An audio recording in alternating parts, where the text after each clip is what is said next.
اعوذ باللہ من الشیطان الرجیم بسم اللہ الرحمن الرحیم اللہم صلی علی سیدنا و مولانا محمد و علی آلہ و اصحابہ و بارک وسلم وصلی علیہ۔ شام سے آنے والے لوگ جس مقام پر احرام باندھتے ہیں اسے جحفہ کہا جاتا ہے۔ یہ اہل شام کا میقات ہے اور مکہ سے شام کی طرف 3 منزل پر واقع ہے۔ اسی طرح نجد کی طرف سے آنے والوں کے لیے بھی ایک میقات ہے جسے قرن المنازل کہا جاتا ہے۔ عرفات ایک بہت بڑا میدان ہے جو مینا سے تقریباً 11 کلومیٹر دور ہے۔ وہاں پر حج کا رکن اعظم وقوف عرفات ادا کیا جاتا ہے اور حج کا خطبہ دیا جاتا ہے۔ اسی طرح عرفات میں ایک جگہ ہے جہاں نماز کے بعد سے غروب آفتاب تک کھڑے ہو کر ذکر اور دعا کرنے کا حکم ہے، اسے موقف کہا جاتا ہے۔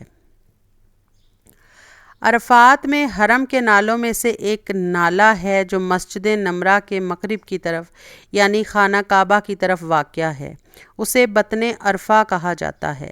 یہاں پر ٹھہرنا جائز نہیں، یہاں پر قیام یا وقوف کیا جائے تو حج ادا نہیں ہوتا۔ اسی طرح میدان عرفات کے بالکل کنارے پر ایک عظیم الشان مسجد ہے، اسے مسجد نمرہ کہا جاتا ہے۔ یہاں پر حج کے خطبے کا اہتمام کیا جاتا ہے۔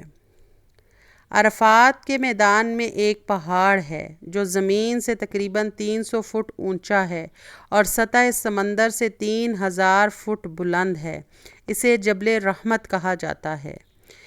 اس پہاڑ کو موقف اعظم بھی کہتے ہیں۔ اسی کے قریب رسول اللہ صلی اللہ علیہ وآلہ وسلم کا موقف ہے جہاں سیاہ پتھروں کا فرش ہے۔ یہاں پر آپ صلی اللہ علیہ وآلہ وسلم نے اپنا خطبہ حجۃ الوداع ارشاد فرمایا تھا۔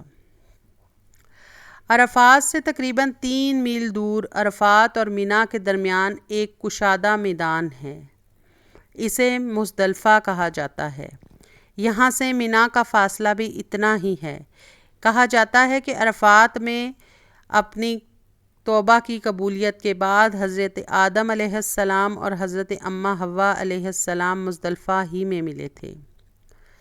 عرفات اور مزدلفہ کے پہاڑوں کے درمیان ایک تنگ راستہ ہے۔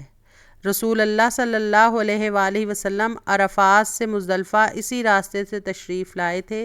اس راستے کو مازنین کہا جاتا ہے۔ مزدلفہ کی 2 پہاڑیوں کے درمیان ایک خاص مقام ہے جسے مشعر الحرام کہا جاتا ہے اور سارے مزدلفہ کو بھی مشعر الحرام کہتے ہیں۔ مزدلفہ میں رسول اللہ صلی اللہ علیہ وآلہ وسلم نے جس جگہ وقوف فرمایا تھا وہاں پر ایک گنبد بنا دیا گیا ہے۔ آج کل یہاں پر ایک مسجد بھی موجود ہے جسے مسجد مشعر الحرام کہا جاتا ہے۔ مشعر الحرام کو قزح بھی کہتے ہیں۔ اسی میدان میں وہ مقام ہے جہاں اصحاب فیل کے ہاتھی تھک کر رک گئے تھے اور مکہ مکرمہ کی طرف آگے نہ بڑھ سکے اور ابابیلوں کے کنکروں سے سب ہلاک ہو گئے تھے۔ اس وادی کو وادی محصر کہا جاتا ہے۔ مزدلفہ جاتے ہوئے یہاں سے نہیں گزرنا چاہیے۔ اگر مجبوراً وادی محصر سے گزرنا پڑ جائے تو تیزی سے دوڑ کر گزر جانا چاہیے، کیونکہ کریم آقا صلی اللہ علیہ وآلہ وسلم کا حکم ہے کہ جس جگہ پر اللہ کا عذاب نازل ہوا ہو وہاں سے جلدی سے گزر جانا چاہیے اور وہاں پر نہیں ٹھہرنا چاہیے۔ ایک وسیع اور کشادہ میدان جو پہاڑوں کے دامن میں واقع ہے اسے مینا کہا جاتا ہے۔ مزدلفہ سے آ کر یہاں پر رمی جمار اور قربانی جیسے افعال ادا کیے جاتے ہیں۔ مینا کی مشہور اور سب سے بڑی مسجد کو خیف کہتے ہیں۔ مسجد خیف ایک مشہور مسجد ہے۔ کہا جاتا ہے کہ اس مسجد میں 70 انبیاء علیہم السلام آرام فرما ہیں۔ خیف وادی کو کہتے ہیں۔ مسجد خیف پر ایک ہشت پہلو قبہ بنایا گیا ہے۔